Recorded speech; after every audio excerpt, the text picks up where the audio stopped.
ներողություն, ինչեւ դες կպատասխանեն, այս ընթացքում ուր գնացեք, ինչ պատասխան։ Ոստիկանություն են գնացել, ոստիկանությունում ասել են մեզ, որ քննչական բաժանմունքում են։ Ոստիկանությունը մարդ չկա։ Հիմա եկել ենք այստեղ։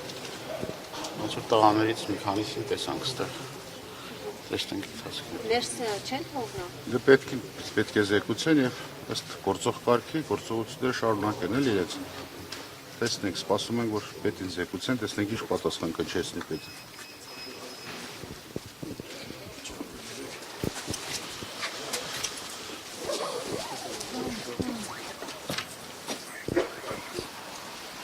Պարոն Կոծկոյև, ինչեւ ներս կմտնեք, ասեք ինչ մեղադրանք են Անկեղծ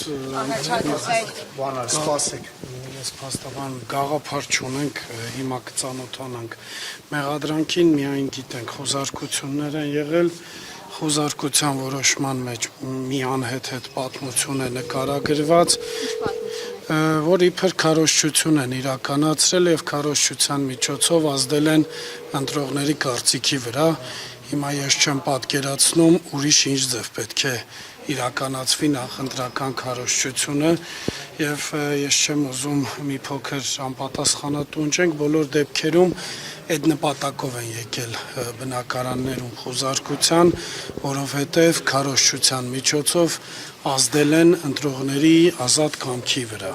բայց թե ընտրությունը հենց ենթադրում է դա, որ քարոզչության միջոցով ազդես ընտրողի կամքի վրա։ Հիմա ստացվում է նախընտրական քարոզարշավ չպետք է մնա, մնացածը ծանոթանանք մեղադրանքին նոր անկեղծ շուրջ 10-ի մասին են խոսակցությունը, հիմա կփորձենք հասկանալ, չգիտենք անկեղծ ես հիմա նոր եկել եմ ներկայանալ ստանձնելու համար։ Շատ լավ։